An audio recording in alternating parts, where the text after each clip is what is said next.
My ex-wife and her wife want my son to call her mom and adopt him so they can move to Spain. I firmly oppose this, protecting my rights as his father.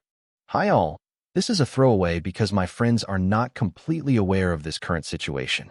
I am 35 years old and was married to my ex-wife, who is 34, for 7 years. 2 years ago, my ex-wife came out as a lesbian. This came as a complete shock to me.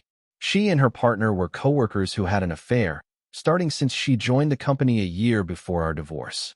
We have a son together, who is 8 years old. This revelation was devastating. I was heartbroken and felt betrayed, as I had spent 7 years of my life with this woman, and it all felt like a lie. When I confronted her, she told me that she had to live her truth, and that she tried to suppress her identity because she hadn't come to terms with it until she met her partner. When I asked whether she loved me, she told me that while she loves me, it's different from how she loved her new partner. This broke my heart even further. The divorce was quick, as she did not want anything from me, and we agreed to a 50-50 split of custody. However, I decided to go no contact with her and handled the custody transfer process through my sister, who is 27, whom I moved in with after the divorce. I sold the house, and we mutually agreed that the excess money from the sale would go into a college fund for our son in the future. I could not bear to stay in that house anymore, as it kept reminding me of her betrayal. For context, she introduced her partner as her work friend, and I believed her. I had no reason to suspect anything. They had several girls' nights, but I figured later that they were probably using these as cover for the affair. For 6 months, I was in a depressive state because I didn't know where I went wrong. But this is one of those scenarios where anything I would have done wouldn't have been able to make it better. This made me even more depressed. The fact that all the vows and little things she said at our wedding were all just lies, trying to keep up a ruse, made it even worse. The two people who got me through this state were my sister, whom I am eternally grateful for helping with her nephew and helping me while maintaining her career, and my college ex-girlfriend. Around 4 months after the divorce, we reconnected at a reunion, and she really helped me through the worst of it as a friend. Around a year after the divorce, we started officially dating, and I introduced her to my son. During all this time, my ex's partner had been having limited interactions with my son. This was not because of me saying anything, but because my ex-wife wanted him to adjust to his new reality. My son is in that weird age where he understands what's going on, but he doesn't really understand what's actually going on, if you know what I mean. He understands that mommy has a girlfriend and that his mom and I are not together anymore. I'm pretty happy, considering we didn't really talk to him about the LGBTQ+ stuff, because we had decided that we could discuss this when he's a bit older. But I'm happy that he's come to terms with the divorce.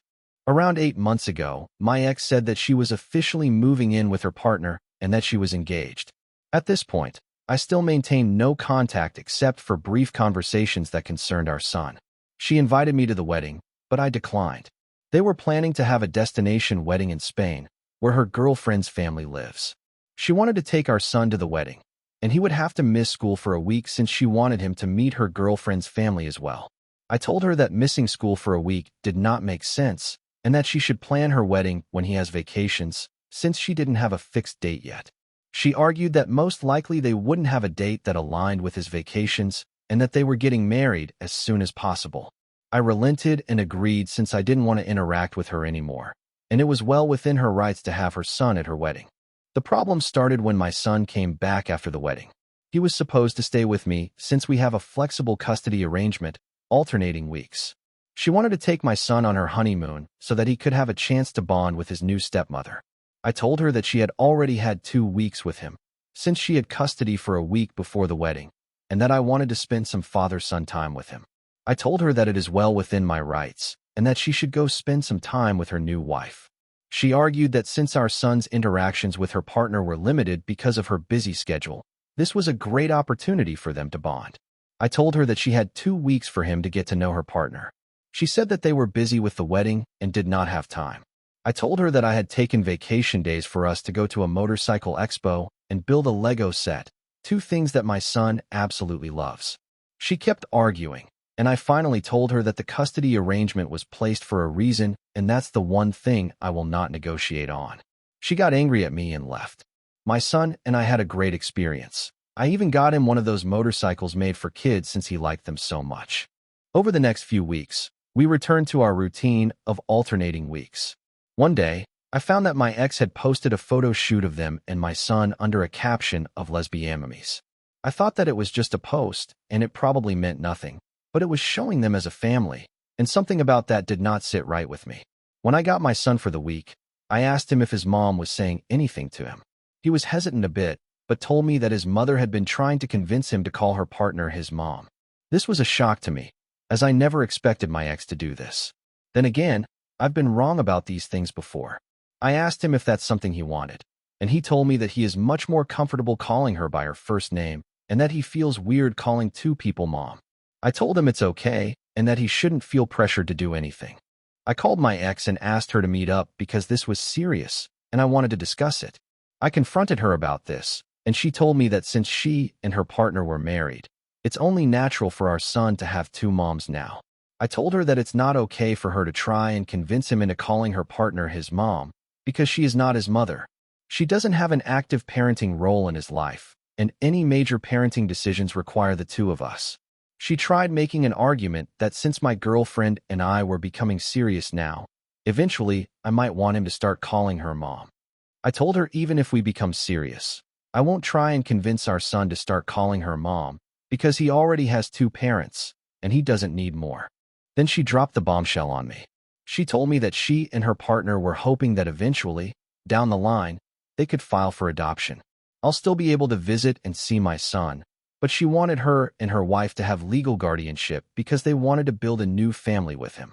I told her absolutely not, and that our partners have no say in our kid's life. She accused me of being homophobic for denying her the right to a complete family. I told her while her life is her choice, our son's life has to be something that we decide together. I ended the conversation there and told my son to tell me if his mother tries to force him to do anything that he doesn't want to do. 3 weeks later, I found out that my ex had enrolled him in Spanish lessons that he told me he hated doing. For context, my ex is Latina and her partner is Spanish, so they are more comfortable talking to each other in Spanish. We made the decision to raise our son in English because it made sense at the time, as she speaks English better than Spanish, and I don't speak any Spanish. When I discussed this, she told me that she would like her son to connect more to his heritage. I said that I don't have any problem with that, but we have tried this several times before when we were married, and he had shown zero interest in it. She told me that this time might be different since he will have two Spanish speakers at home. I told her that I am in favor of bilingualism because two languages are always an advantage, especially for kids, but if he doesn't want to do it, there is no reason to force him. Maybe try another language. She then accused me of denying our son his roots and went on a tirade, accusing me of denying our son his identity and coming back to me denying her right to a family. My girlfriend usually stays out of these matters, but she advised me to contact my lawyer and see what they can actually do. My lawyer told me that even if they send an adoption notice, I can contest it, and it would take something exceptional, like abandonment, for my contest to get rejected. My ex keeps posting our son as a part of her new family, and it's honestly started to trigger me. 2 weeks ago, I interacted for the first time with my ex's new wife after the divorce. She contacted me and asked to meet up. She told me that my ex had finally started to recover from the social trauma of coming out and building a new life with her, and that I am now getting in the way of happiness. She accused me of being emotionless and uncaring through our divorce and claimed I guilt-tripped her into agreeing to my demands of 50-50 custody. She said I should just agree to the eventual adoption in a few years because she has always wanted a son, and that I will still remain my son's dad and can still visit him. I told her that I don't care what her emotional state was during the divorce and that my demands were fair, even to the most irrational person. I told her that if they want to create this image of a perfect family, then they should have another kid that has no connection to me. I feel like all this has started to affect my son more than anything. He is a lot less happy than he was just a few months ago, just as we had started to adjust to this new reality. For context, since I know this is going to come up eventually, the social trauma of my ex coming out is basically the fact that her family effectively disowned her after she came out. Her parents don't talk to her anymore. My son, however, has plenty of interactions with his maternal grandparents when he's with me. Those two combined make significantly more money than I do alone. However, my ex-wife makes less money than me, but her partner is in a senior position, so she has more stability. This is also an argument my ex-wife used when we discussed adoption, since they could then send our son to a private school and generally give him a better life. I don't know if this is a factor, but the recent elections may have caused this because they are worried that they might not be able to adopt soon. But they don't want to adopt my son now, but in a few years, so I doubt this to be true. Update. Hi all. It seems that my draft went missing somehow, and I'm sorry for posting a couple of empty blocks. The original post is linked above. It's been crazy seeing everyone's reactions to the situation, and I wanted to share a quick update with you all. First of all, I'd like to clarify that my son and I have been going to therapy since the divorce. He was doing quite well until the whole mom saga happened. My in-laws disowned my ex after she came out. They were not even aware of the affair when she came out to them. They still spend time with my grandson under the condition that they don't badmouth my ex and don't preach their views to him. They agreed and said that they valued a relationship with their grandson over any political view they might hold. I have been a part of every interaction that they have had with him because I was worried they might say something. Thankfully, this has not been the case. Her extended family has said to me that they have all cut her off as well, some for the affair and some for her being gay. Our mutual friends also cut her off because of the affair. All our mutual friends were my work buddies and their spouses or partners. I did not ask them to do anything. They came to the decision on their own. I was actually glad when she told me that she had made a friend on her own, as she used to complain about not liking her colleagues. We all know how that turned out. I'm pretty sure they're not planning to skip the country. I have all my son's documents. We decided this during the divorce because she was still figuring out where to go, and since I was moving in with my sister, the chances of them getting misplaced were low. I have also had no demands for any documents, and she returned his passport to me when they came back from the wedding. The whole adoption thing probably stems from the fact that my son has a very close relationship with his mother. The only times he has really complained to me are when she asked him to call her partner mom, and that she was making him do Spanish classes that he did not want. We did everything for him equally during our marriage, but I had to travel out of state to my parents frequently during COVID because they were sick with pre-existing conditions and couldn't take care of themselves. My sister was on an assignment abroad at that time. My sister also agreed with this. Please let me know your thoughts. I listened to people and contacted my lawyer, who is also my friend, this morning. He told me the same thing as last time. It would take something really unusual, like child abandonment, for the adoption process to go through against my wishes. He also said that they are a bunch of idiots who have no idea how the law works. He also told me that if the whole "we want to adopt him" is a real thing, and if she is talking badly about me to my son and I could prove it, I could get full custody. This has not been the case, as I've not heard my son say that his mom says bad things about me. This brought me a sigh of relief. I plan to contact my ex today with the following conditions. We both install parenting apps and document all interactions. No more mention to me or my son regarding adoption or calling her partner mom. No more posting images of my son as a part of their perfect queer family, because frankly, I don't want my son's photos on the internet when he is so young. He can decide what he wants when he is older. I plan to talk to my ex in a couple of hours. Please let me know what you think about this. Final update. Hi all. So, I talked to my ex today. She was busy yesterday, and I wanted some more time to gather my thoughts. When we met, I put forth my demands. She told me that the parenting app idea seems fine and that she has no problem with it. She got sad when I told her to drop the idea of adoption and calling her partner mom, as it's just not going to happen. She told me that her family was pressuring her to settle down. I proposed after a year of dating, and I did not know this. Getting pregnant so soon after getting married was not what she had in mind. She got pregnant 1.5 years after getting married. Is that soon? I don't know. She told me that she was in the closet all her life because of her parents and that she thought marrying me would cause her feelings to subside. She said she was happy until she met her partner. She did go through postpartum depression after giving birth, but I did not know that she didn't want to get pregnant so soon. She then told me that the reason she and her wife wanted to adopt my son was because she wanted to start new. She then said that she was never really happy during our marriage and that with her new wife, she could have the family she always dreamed of having. She didn't want my son to grow up to resent her for being a lesbian, as he doesn't have any exposure to people like her apart from her and her partner. Look, I have to be honest here. I don't know many gay people, nor is anyone in my friends or family gay. We never talked about these things because it simply doesn't come up in our daily life. But that doesn't mean my son and I have no idea who they are, especially after the divorce. I told her that this is not going to happen and that he has had plenty of exposure to people from her community. I told her that this seems like a reason for separating my son and me and that she is making up some random reason to make herself look better. After some arguing, she told me the real reason why she and her partner want to adopt my son. Reddit is crazy for your prediction abilities. Like, honestly, wow. Apparently, they wanted to adopt my son because she and her wife are considering moving to Spain in a few years.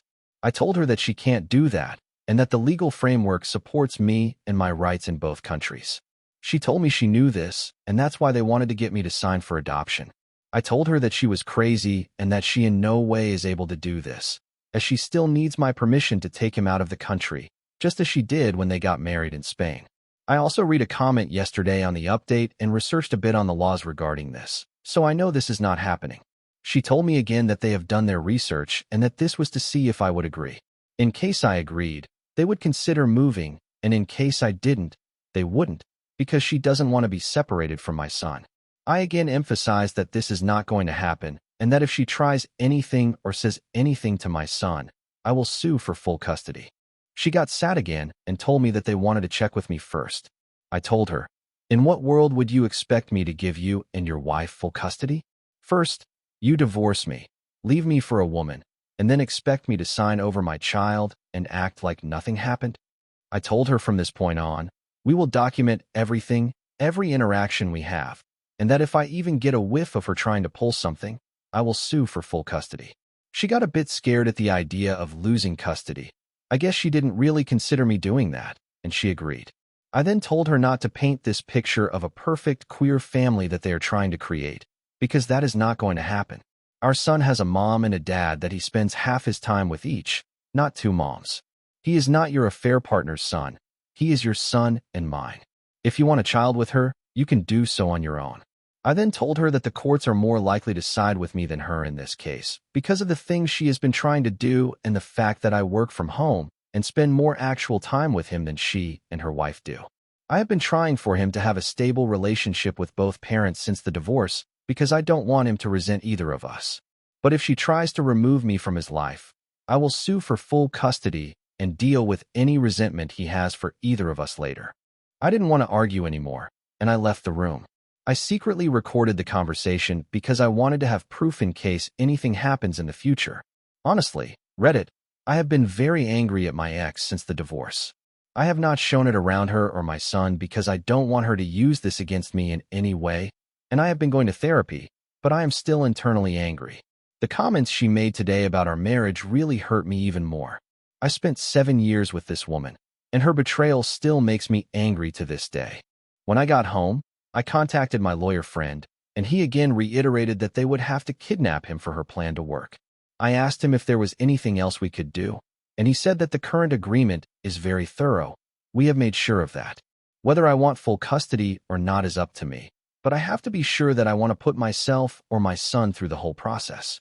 I don't want my son to grow up without either of his parents, as that is just not healthy for him. That is why I won't sue for full custody now. If they are stupid enough to kidnap him, and I'm sure they are not, then the law sides with me anyway. I know what position her partner holds at their workplace, so I know they are making good money. It's unlikely they would leave it all behind for no good reason. As for the passport thing, I have all his documents, and all things such as notifying travel, hospital visits, and others are already in the signed custody agreement. We already have a legal framework for all this. I am not going to sue for full custody now because I don't want that for my son. My ex-wife is still a good mother and loves him, and he enjoys spending time with her. Plus, my son is the type of person to openly voice out what he does not find okay to me, so I will know if they continue any of their nonsense. On a more positive note, y'all, I'm not against Spanish lessons, but he doesn't like them. I was just suggesting that he try some language he likes. There are other languages out there. I didn't say it to my ex then, but now I know that she was pushing for him to learn Spanish because of the Spain relocation idea. Thank you to everyone for their support. It really helped me with understanding the problem. Holy cow though, I didn't even consider her contemplating a move to Spain until I read the comments. Y'all are great at this. Thank you for all the input.